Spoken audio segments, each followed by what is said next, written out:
항우와 유방은 혼에서 만나 연회를 베풀었는데 이때 유방으로부터 진나라의 수도였던 함양을 넘겨받은 항우는 더 이상 상대할 적이 없다고 판단했던 것인지 부하들을 제대로 단속하지 않았고 기강이 무너진 부하들은 약탈과 방화를 일삼아 결국 민심을 잃어버리게 됐다.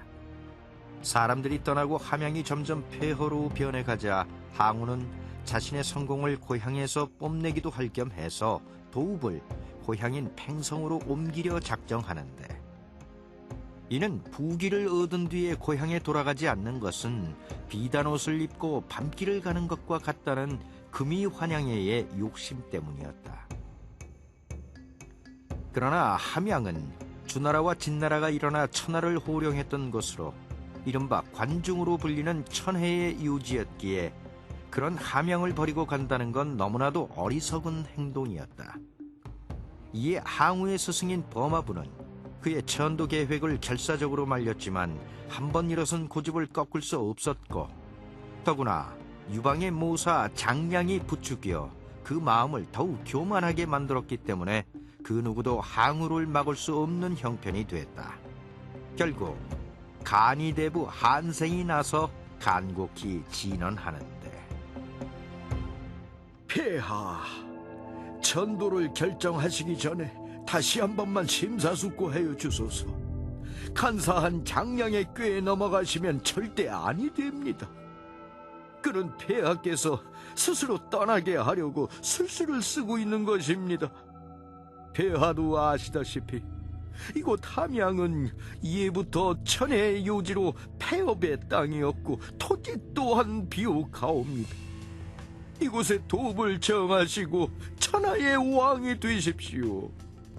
지난번 범승상이 떠날 때도 결코 함양을 버리지 말라고 하지 않았습니까?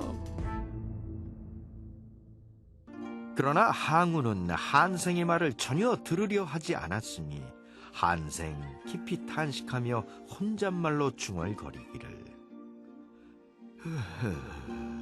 이것이야말로 원숭이를 목욕시켜 관을 씌우는 꼴이로구나. 그런데 이 말을 그만 항우가 듣고 말았다. 옆에 있던 진평에게 그 뜻을 물어보니, 목후 이관이라 함은 결국 폐하를 비방하는 말이온데 여기에 세 가지 뜻이 담겨 있습니다. 첫째, 원숭이는 관을 써도 사람이 되지 못한다는 것. 둘째, 원숭이는 꾸준하지 못해 관을 쓰면 조바심을 낸다는 것. 마지막으로 원숭이는 사람이 아니므로 만지작거리다가 결국은 의관을 찢고 만다는 뜻입니다. 무엇이라? 원숭이는 관을 써도 사람이 되지 못한다? 사람이 아니라서 결국은 의관을 찢고 만다? 결국은 내가 원숭이나 다름없다 그런 말이냐? 고이한 놈! 지금 당장 한생을 펄펄 끓는 가마솥에 던져 죄값을 치르게 하여라! 죽음을 맞은 한생이 마지막으로 유언을 남기니, 나는 간언하다가 억울한 죽음을 맞게 되었다. 그러나 두고 보아라. 100일 이내에 한나라 왕이 그대를 멸하리라. 역시 천하라 사람들은 원숭이와 같아서 관을 씌워도 소용이 없구나. 그 후 충신들의 진언을 무시한 채 천도를 감행한 항우는 마침내 함양을 유방에게 빼앗기고 결국 해하에서 목숨을 끊고 말았으니, 이렇듯 목후 이관은 원숭이가 목욕을 하고 관을 썼다는 뜻으로, 의관은 그럴듯하지만 생각과 행동이 사람답지 못하다는 뜻을 가진 호사성어로 사기의 항우 본기에 전하고 있다.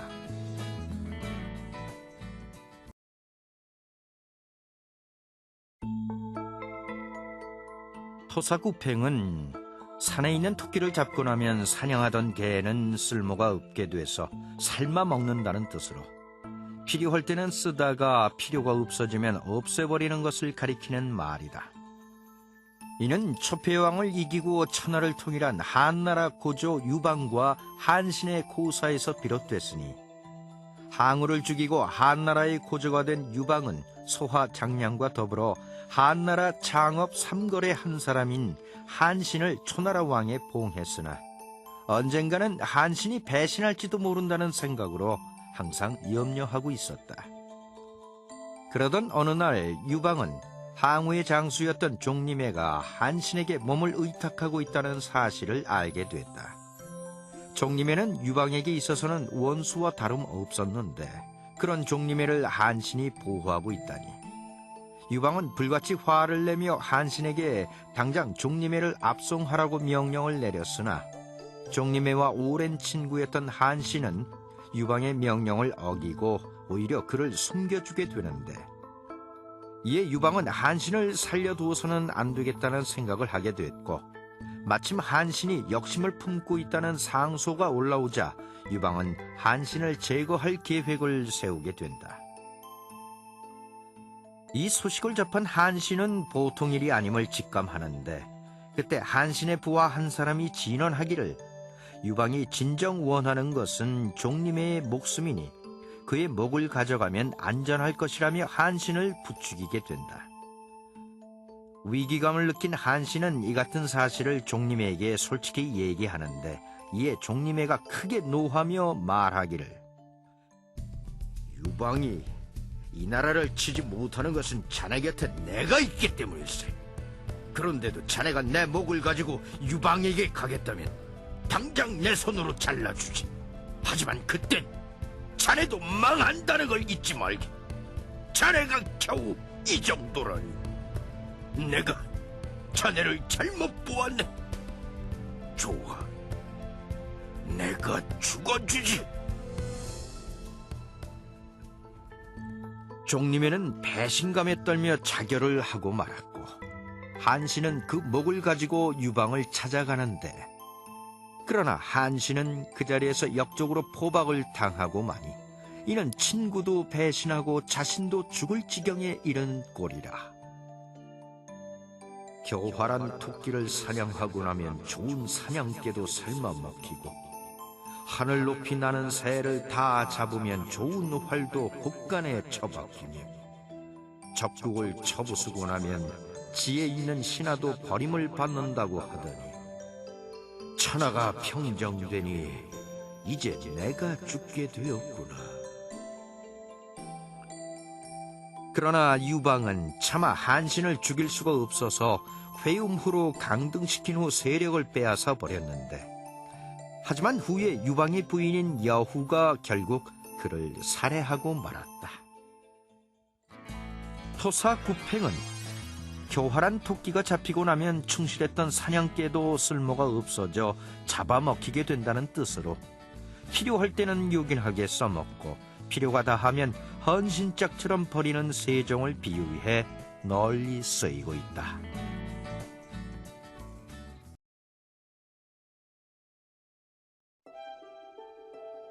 후한 때 양홍이란 학자가 있었는데, 그는 비록 집은 가난하지만 학문의 조예가 깊고 절개 또한 꿋꿋해 모든 사람의 존경을 받고 있었다. 양홍은 마음에 뜻하는 바가 있어 장가를 늦추고 있었는데, 그러던 어느 날 양홍은 뜻밖의 얘기를 듣게 됐다. 이야기인즉 같은 마을에 맹광이라는 처녀가 살고 있었는데, 그로 말하자면 나이도 이미 30이 넘은 노처녀 중 노처녀인데다가 타고난 인물 역시 볼품이 없었던 터. 그런 맹광이 버릇처럼 말하기를, 내 비록 내세울 건 없으나 그래도 양홍 같은 훌륭한 분이 아니면 절대로 시집을 가지 않겠다며 잔뜩 버티고 있다는 것이었다. 그런데 뜻밖에도 양홍은 그 처녀의 뜻을 기특히 여겨 청혼을 했고 두 사람은 곧 결혼을 하게 됐다.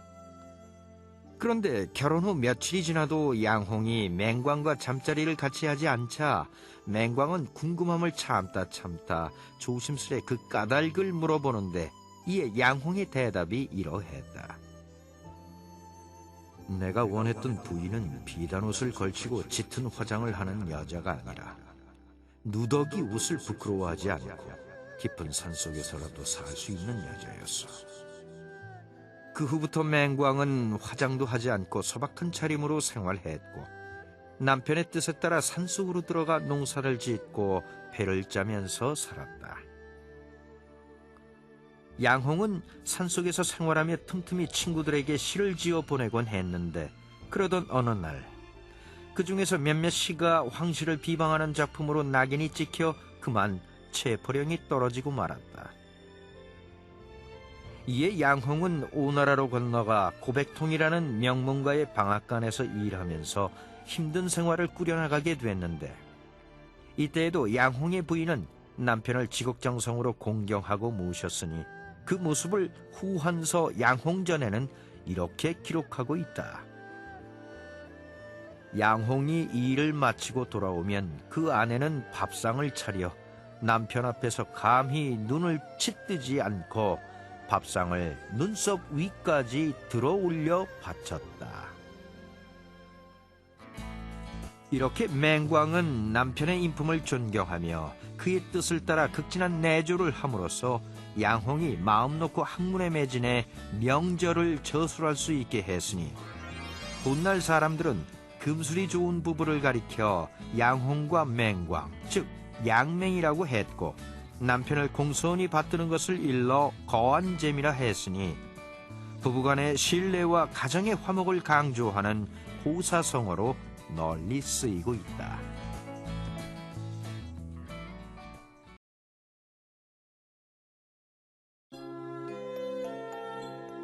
부모에 대한 공경을 바탕으로 한 행위가 곧 효 또는 효행이니 이 효사상은 동서고금을 막론하고 인륜의 가장 으뜸되는 덕목이라 할 수 있는데 즉 효는 백행지본이라 해서 부모를 봉양하고 공경하며 복종하고 조상에게 봉제사하는 일이 의무화되면서 효사상은 가장 중요한 사회규범으로 정착됐으며 자연히 효에 대한 행동상의 규범도 많아지게 됐다. 효의 구체적인 실천 방법으로 먼저 부모를 대하는 얼굴가짐을 중시했으니 즉 기쁘나 슬프나 항상 부드러운 얼굴빛으로 부모를 편안하게 해드려야 한다는 것인데 사실 그것이 결코 쉽지 않은 일이기에 이를 생난이라 했다. 또 부모의 잘못을 보면 간언은 하되 뜻은 거역하지 않으며 살아계실 때에는 정성으로 모시고 돌아가시면 3년간 부모의 평소 생활 습관을 바꾸지 않고 지켜야 했다.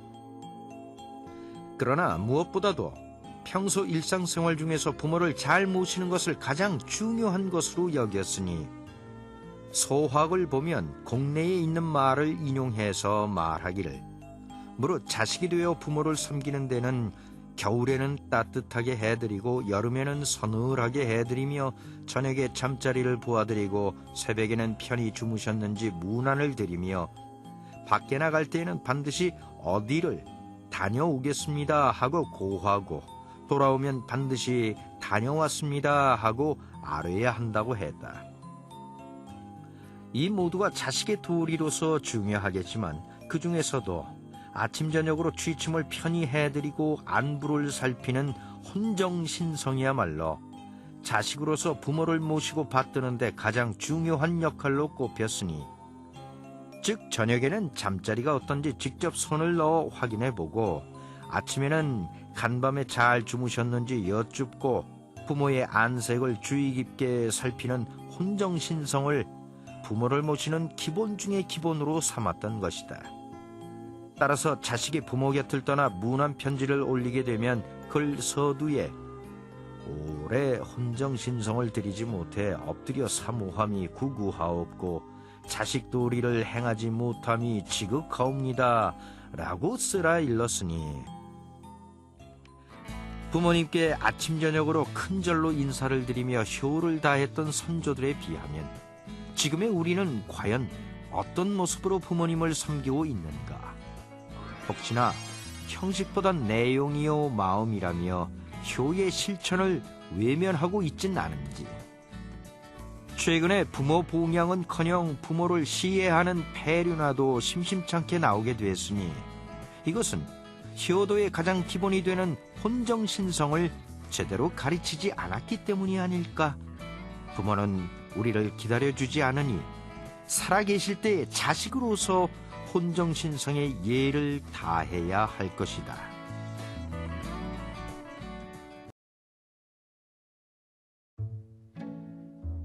여기 방 안에 사람이 앉아있고 방문이 약간 열려 틈이 나 있다. 그 문틈으로 바깥 풍경이 조금 보인다. 그때 하얀 말이 달려가는 것을 문틈으로 본다고 생각해보자. 그야말로 순식간이다. 짧디 짧은 찰나와 같은 순간. 그것이 바로 백구과극이며 곧 우리네 인생인 것.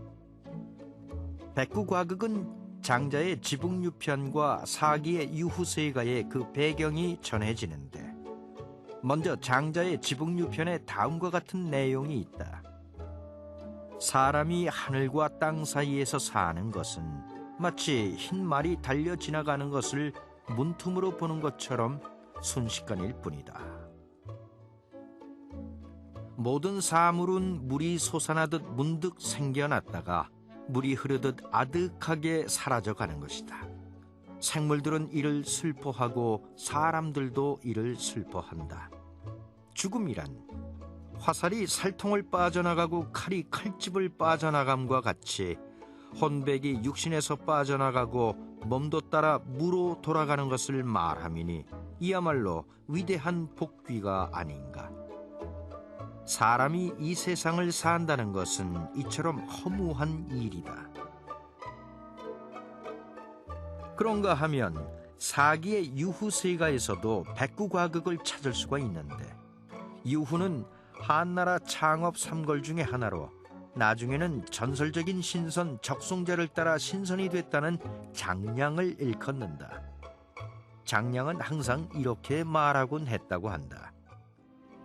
우리 집안은 대대로 한나라의 재상을 맡아왔었다. 오늘날에는 이 세치의 혀로 제왕의 참모가 됐으며 1만 후의 땅을 받고 제후의 자리에 앉아있다. 이것으로 충분하다. 이제 속세를 버리고 적송자처럼 살고 싶구나. 그리고는 곡식으로 만든 일체의 음식을 끊고 신선술을 배워 몸을 가볍게 하는 일에만 전념했는데, 장량을 은인으로 존대하던 이어태후는 그의 건강을 걱정하며 식사할 것을 거듭 권하면서 탄식하기를, 인생, 이 한 세상은 마치 흰말이 달려가는 것을 문틈으로 보는 것처럼 찰나일 뿐인데 도대체 무엇을 바라기에 이토록 스스로를 괴롭히시는지 내 정말 알 수가 없소. 이어태후의 계속된 탄식과 염려에 결국 장량은 단식을 멈추고 식사를 하기 시작했다고 한다.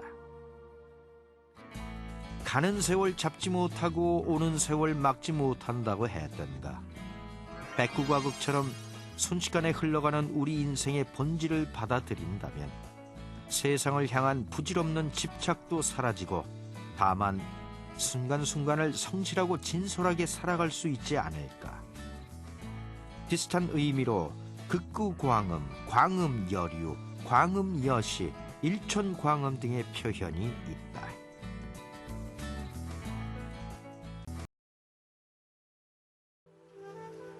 당나라 덕종 때 광릉 땅에 순우분이란 사람이 있었는데, 어느 날 그는 술에 취해 집 앞에 큰 회나무 밑에서 잠이 들었다. 그때 보랏빛 옷을 입은 두 사나이가 나타나서는 저희들은 괴한국의 사신입니다. 국왕의 명을 받고 대의를 모시러 왔나이다. 순우분이 사자들을 따라 회나무 구멍 속으로 들어가 커다란 성문 앞에 다다르니 그곳에는 금으로 씌어진 대괴한국이라는 희연판이 걸려 있었다. 순우분은 공주와 결혼해서 부귀영화를 누리며 남가군의 태수로 부임하게 되는데, 태수가 된 지도 언 20년. 백성들은 모두 안정된 생활을 즐기며 순우분의 덕을 칭송했고 임금도 그를 재상으로 삼았다. 그러나 침공해온 단나국에게 참패하고 설상가성으로 아내까지 병으로 죽자 국왕은 전도해야 할 조짐이 보인다며 순우분을 고향으로 돌려보내는데 그 순간 잠에서 깨어난 순우분은 꿈이 하도 이상해서 회나무 뿌리 부분을 살펴보았다. 그랬더니 정말 신기하게도 구멍이 뚫려 있었고 그 구멍을 더듬어 나가자 넓은 공간에 수많은 개미의 무리가 2마리의 왕개미를 둘러싸고 있었으니 그것은 바로 꿈에서 보았던 괴한국이요 왕개미는 국왕 내외였던 것이다. 또 거기서 남쪽으로 뻗은 가지에 나 있는 구멍에도 개미떼가 있었는데 그곳이 바로 순우분이 다스리던 남가군이었다. 순우분은 개미 구멍이 혹 허물어질까 해서 원상태로 고쳐놓고 돌아갔는데 그날 밤 큰 비가 내렸다. 이튿날 아침 가보니 구멍은 밤새 내린 비로 허물어진 상태였고 구멍을 살펴보았으나 개미는 흔적도 없이 사라진 상태였다. 꿈에서 괴한국 왕이 말한 전도해야 할 조짐이란 바로 이 일을 의미했던 것이다.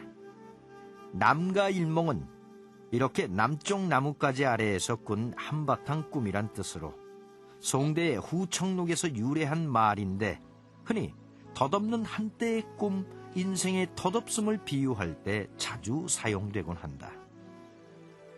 남가일몽과 유사한 말로 침중기에 한단지몽이란 말이 있는데 침중기는 침기제가 지은 전기소설로 한단의 서생인 노생이 사냥 가는 길에 한 찻집에서 여웅이란 노인을 만나게 되고 그로부터 이상한 청자 베개를 빌려 잠시 휴식을 취하게 된다. 자신도 모르게 스르르 잠이 든 노생은 꿈속에서 입신을 하고 유배도 가고 죽을 위기에 몰리는가 하면 최고의 자리에서 온갖 영화를 누리는 등 파란만장한 삶을 보내는데 문득 깨어보니 그 모든 것이 꿈이었다는 얘긴데 게다가 꿈에서는 일생을 살할 것만 기다리던 밥은 뜸도 들지 않은 상태였다니 덧없는 한때의 꿈이여 한단지몽이여